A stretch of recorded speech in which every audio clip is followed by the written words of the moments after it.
Introducing the African Diaspora News Channel app, your gateway to stories that's overlooked by the corporate mainstream media. And we serve as the voice to the Toba Black community. Here we got Dr. Candace Matthews. A lot of these documents, looking at. We are committed to informing and educating through the power of media. This country is supposed to be about the land of the free for all. It has not been free for Black people, and we are tired. With our platform, we're helping to end injustice by exposing it. Join us in standing for excellence in journalism and serving our community. Download the African Diaspora News app today. Sivelang Absheni Ralocha Sanvanani Molweni. My name is Naledi Mfoloe, and it is my absolute pleasure to welcome you to the latest edition of the African Diaspora News channel, where we unravel the stories that shape our world and our communities.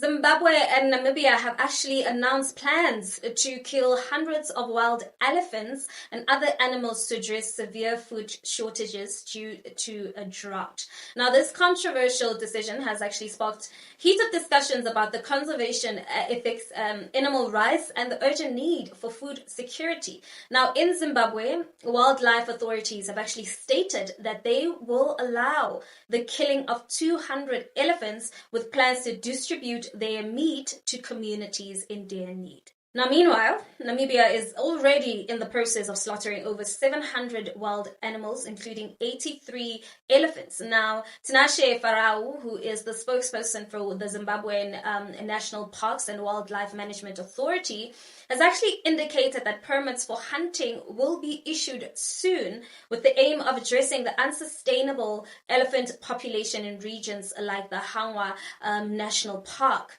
Now, the elephant population in Hangwa has skyrocketed apparently to more than 45,000, but the park can only sustainably support around 15,000. Now, the drought has devastated crops across southern Africa, impacting a staggering 68 million people. Now, Zimbabwe's wildlife authorities argue that killing elephants is necessary not only to address the immediate hunger, but also to manage an unsustainable elephant population. Let's have a look. This is by far the worst drought in years. Ever since I was born, I have never seen such a drought. This year it's too much. We are going to starve. We were expecting that we would harvest and sell to the national granary, but that will not happen. The heat was just too much. Zimbabwe is suffering from its worst drought in 4 decades. People are staring at acute hunger. Honestly, it's absolutely heartbreaking to consider that the same environment that actually supports these magnificent creatures is also leading to human suffering. And while it's clear that the drought has actually created a dire situation for many communities, the ethics of just killing wild animals for food cannot be overlooked. It honestly raises important questions, which is, are we actually prioritizing short-term relief over long-term conservation efforts? By resorting to killing, are we sending a message that wildlife is expendable in the face of human need?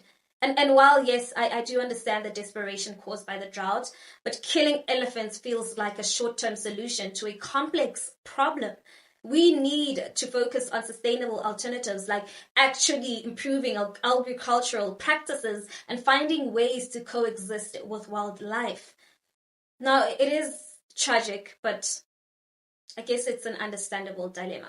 Both countries are facing immense pressure. But with that being said, I mean, we have countries like Botswana, which has the largest elephant population in the world, which has actually chosen a different path, which is avoiding the killing of elephants entirely.